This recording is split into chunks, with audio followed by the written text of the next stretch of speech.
Farg'ona davlat universiteti talabalari va magistrantlari diqqatiga. Ilm yo'lini tanlagan aziz yoshlar, endilikda siz yillik o'quv rejasida belgilangan dars mashg'ulotlari va mavzularni nafaqat oliy ta'lim muassasasiga kelgan holda, balki maxsus platformaga joylanuvchi video darslar orqali ham o'zlashtirishingiz, bilimlaringizni mustahkamlashingiz mumkin. Bu borada biz sizga yaqindan ko'mak beramiz. Ya'ni oliygoh professor o'qituvchilar tomonidan olib borilgan dars jarayonlari tasvirga olingan holda taqdim etiladi.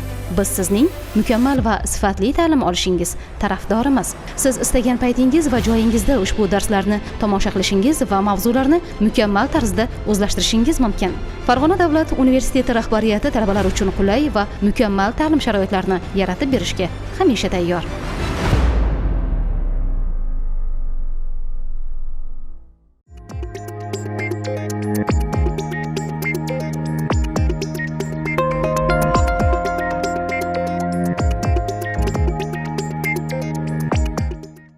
Good day, dear participants.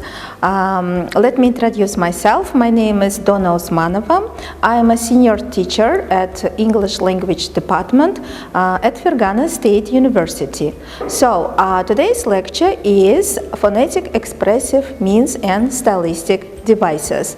So you know there are a lot of expressive means and stylistic devices in English stylistics. So today we will speak about phonetic, expressive means and stylistic devices. So if we look at the plan of the lesson, so you can see that first we will speak a little bit some notions about phonetic expressive means, and then we will speak about onomatopoeia. So we will speak also about alliteration, and rhyme, and the last one about rhythm. So we know that phonetic expressive means they are considered as the most powerful expressive means among other expressive means. So because you know that with the help of our voice we can do different things, as we can, for example, we can whisper, we can shout, we can scream. So we also speak in a low voice or in a high voice. Besides, also we can also speak in a sing-song manner. So you know that to express ourselves with the help of our voice is considered more powerful, because in writing it's a little bit difficult to express our emotions. So and when we speak about the pronunciation, about the intonation or stress, let's look through some examples. So as you see that some English writers expresses an opinion that pay attention to these words in red to their pronunciation. So for example, angina, as you see, pneumonia and uvula. This English writer expresses the idea that these words can't replace girls' names, and he calls such kind of names as lumps of names. For example, like Joan or Joyce and Maud. Of course, if you don't pay attention to the translation of these words as angina or, for example, pneumonia, because you know that angina and pneumonia, for example, they are the names of disease, but we have to admit that the pronunciation of these words are more tender and pleasant to hear. So besides it, Varia, he is a famous French scientist, so linguist, we can say that. Also, you know, Varia, he is a specialist on English versification, and what did he suggest? For example, if you look at these sounds as E or U, so and in a strongly articulated manner, and especially when we close our eyes. For example, "u" in English can expresses sorrow or seriousness. So or for example, let's take the sound E, long E, so E produces the feeling of joy and so on. If we speak about, for example, Uzbek language or Russian, so we know that when we are surprised, when we have some pleasant feelings, we say, for example, "oh."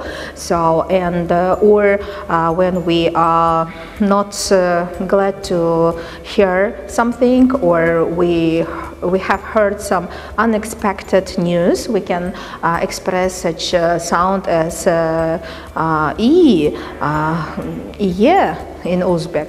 So you see, and of course, if we refer to Bloomfield, we know that he is a well-known American linguist, and once he said that in human speech, different sounds have different meaning, and as you see, to study the coordination of certain sounds with certain meanings is to study language. So even sounds, when we study the sounds, we study the language, because as we have seen from our examples, that in different languages, even one sound can mean, or we can say that can have a meaning as a sorrow or joy or as a surprise.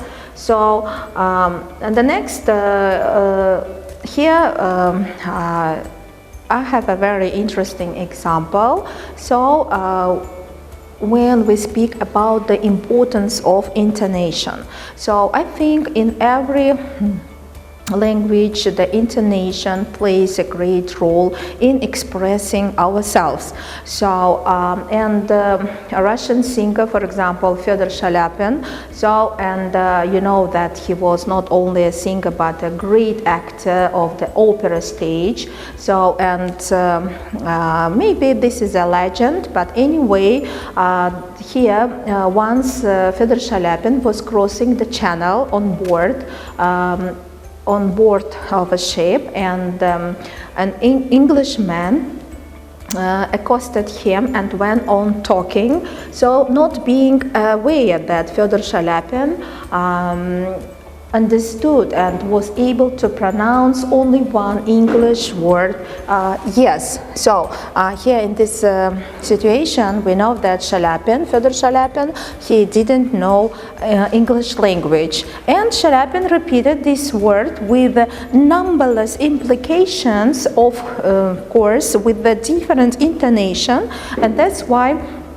So in answer to the Englishman's nearly incessant chatter, and after a few minutes of this kind of conversation, as you can see, the Englishman joined his fellow countryman, and this first Englishman, he was praising his chance to interlocute, and he praised Fyodor Shaliapin as a person so of profound knowledge and highly original ideas. So don't forget that Fyodor Shaliapin, he just replied with numberless implications, only one word, yes. So, and here we can see I can say the magic of intonation. So, and another example here also was taken from the story. So the great scholar and scientist Lomonosov, in his appraisal of Russian, of course we have to take into consideration that Russian language was his native language. But anyway, when he was asked to define other languages, he gave such a definition to the language, that he would address God in Spanish, so, or his mistress in Italian. Very interesting here that English was good for talking to birds, so, and German was good for giving commands to a horse. Of course, here we can admit that German is a little bit root language rather than Spanish or Italian, and that's why he maybe suggested such idea that German is good for giving commands to a horse. So, for example, I was surprised myself that English was good for talking to birds. So, a very interesting definition, yes? And also another example here about intonation, about the pronunciation of the words. So that Piotr Vyazemsky, for example, he asked his Italian friend, and this Italian friend didn't know Russian language. So Piotr Vyazemsky just asked him what associations, for example, come to his mind when he hears such words. For example, the word любовь. So you know that любовь, it is love, and друг, just pay attention to the pronunciation. It means friend, and дружба, friendship. So, and this Italian man just gave his impression that любовь, друг, дружба, without knowing the translation of these words, he said that something rough, so inimical and perhaps abusive.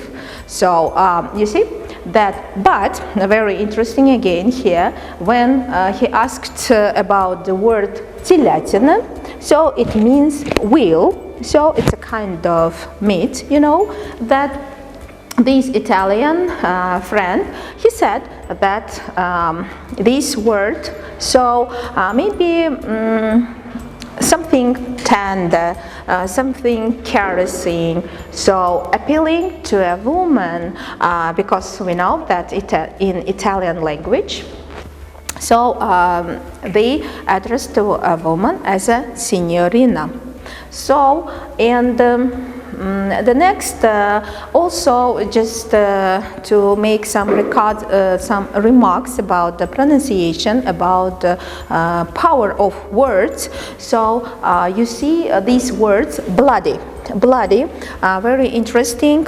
It's not good word. So, and until 1914, this word was avoided in print, and it was avoided, and we can say it wasn't allowed to use the word bloody in writing. So, and as a result of it, writers, so in order to avoid using this word bloody, they used other adjectives for euphemistic reasons. So you know that euphemistic reasons, it means to replace unpleasant word with a more acceptable word. So, and instead of bloody, they started to use blasted or blamed or blessed, blower, even the word blooming.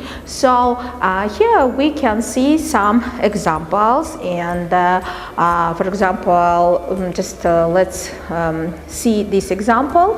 I can't carry the girl through the streets like a blooming monkey, can I? So you see that instead of the word blooming, here should be the word bloody. Like a bloody monkey. But Bernard Shaw, in his novel by name Pygmalion, he used instead of bloody the word blooming. Instead of bloody fool, here it was used the word blessed or blower. So blower. So and now let's speak about the next. So we are speaking here, and when we speak about phonetic expressive means, let's speak about the first one.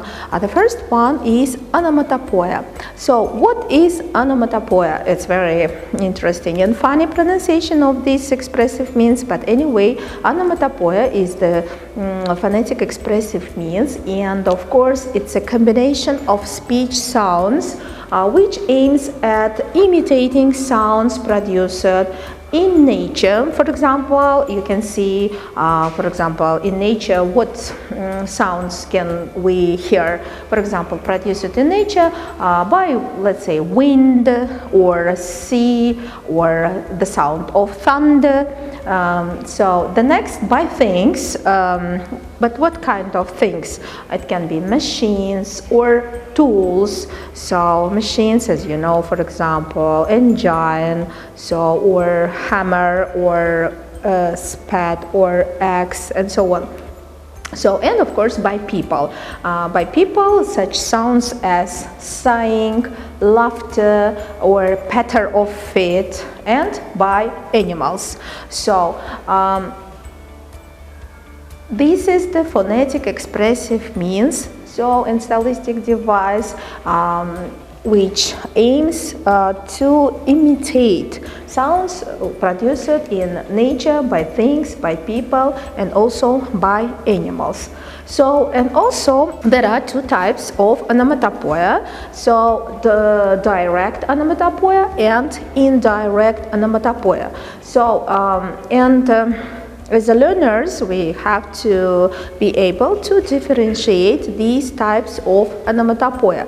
So, for example, direct onomatopoeia is words that imitate natural sounds, for example, as a ding, dong, so, or buzz, bang, cuckoo, or mew, and the like. So, and indirect onomatopoeia, so you see, you immediately associate sound with the object or with the animal which produces this sound.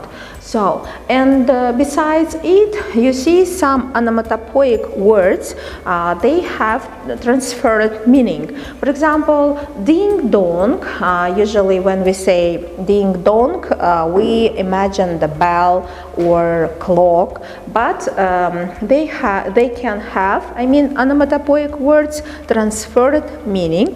For example, ding dong, it means that bells rung continuously, so may mean, for example, noisy, strenuously, or contested. For example, a ding-dong struggle.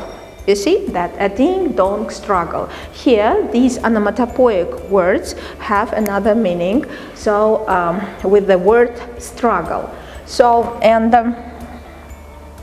the next, if we speak about indirect onomatopoeia, so you see that indirect onomatopoeia, it is a combination of speech sounds which make the sound of the utterance an echo of its sense. So, and it's sometimes called echo writing, because usually indirect onomatopoeia is used in writing, and when you pronounce or when you read these sentences with indirect onomatopoeia, you can feel the sound.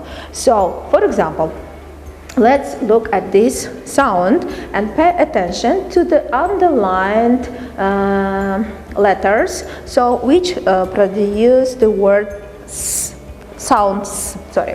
So, for example, and the silken sad, uncertain rustling of each purple curtain. So, Edgar Allan Poe. So, here we see that the sound is repeated.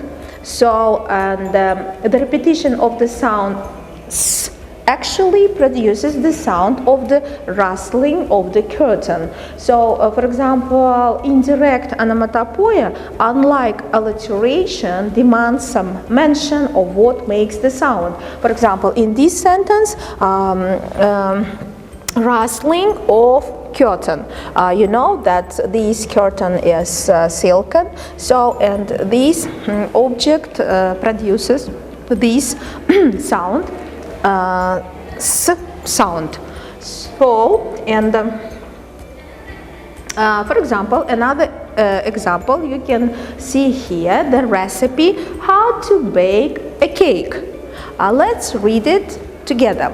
So, cake tins clatter and bang, wooden spoons tap tap tap, beat butter and sugar together, cream creamy creamier, softly sieved self-raising flour, crack an egg, empty contents split, gurgle milk into the mix, hand-held egg beater wearing, bake the cake for an hour, lick the bowl, rinse and wash, slush splash water on the floor, tip hot cake onto rack to cool, pipe icing and whipped cream, plonk strawberries round edge. Yummy, kids say to their mommy. In this recipe, we see indirect onomatopoeia. So, and the author of this recipe wanted to express the sounds. So, with the help of these words, for example, just again pay attention, slosh, splash water on the floor. Or, for example, we know that flour, when you add something, this ingredient, softly sieved self. You see here the repetition of the sound s, and others, of course. So a very interesting example for this. So the same can be said of the sound w if it aims at reproducing, let us say, the sound of wind. The word wind must be mentioned as in the example. Let's see this example. Here you can see example by Stevenson.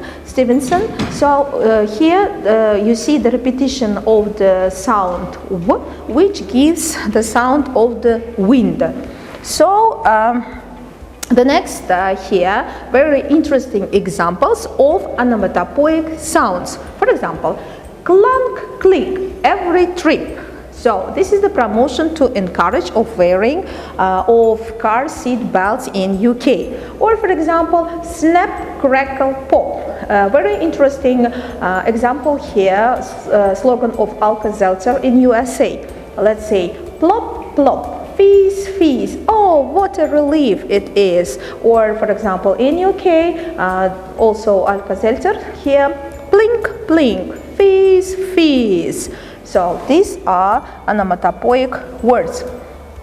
And also, just let's quickly look at these examples of onomatopoeia in animal sounds. You can see here that cat, cow, horse and other animals, what sounds they produce. So, and another, let's speak about alliteration. So, alliteration, it's also phonetic expressive means, and it gives melodic effect to the utterance by the repetition of similar sounds, especially consonant sounds. So usually consonant sounds are used to achieve this effect. And don't forget that alliteration doesn't bear any lexical meaning, it just gives melodic effect. Here in this example by Galsiworsi, you can see the repetition of the sound S, and here the sound F, S, F. So this is example for alliteration. And in this poem by Tennyson, the name of the poem, The Lotus Eaters, so you can see that the sound so gives somnolent effect. For example, I can say here that in Uzbek language, for example, sound also give some somnolent effect. So even our mothers, so usually when they try to sleep their child, use this sound. So And in this poem, we can see the example by Edgar Allan Poe. So in his poem, The Raven, if you read it aloud, you can notice that the D sound is repeated. So, and it gives what feeling? Feeling of anxiety, fear, horror, anguish, or of these feelings, for example, simultaneously. So, and what can we say about alliteration? Of course, when we use alliteration a lot, so the reader can grow irritated, and that's why we should be careful in using alliteration. So, and if we speak about the usage of alliteration, so alliteration is deeply rooted to the traditions of English folklore. In the past, it was mainly used in poems, so, and in English poetry, as I told you. So, but nowadays, alliteration is used not only in the poems. We know that alliteration, let's see example. So nowadays, alliteration is used in newspaper headlines, in the titles of books, so in proverbs and sayings. For example, here you can see examples where alliteration is used. Just tit for tat, blind as bat, betwixt and between, for example, or it's neck or nothing, to rob Peter to pay Paul. If we speak about the titles of books, the book by Jane Austen, novel Sense and Sensibility, or the book by Sheridan, The School for Scandal, the novel A Book of Phrase and Fable. So, and also by Jane Austen, we know another novel, Pride and Prejudice.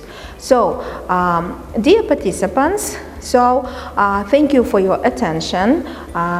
Next lecture, we will continue to speak about alliteration, and also I will explain about rhyme and rhythm in English language. Thank you for your attention. Goodbye.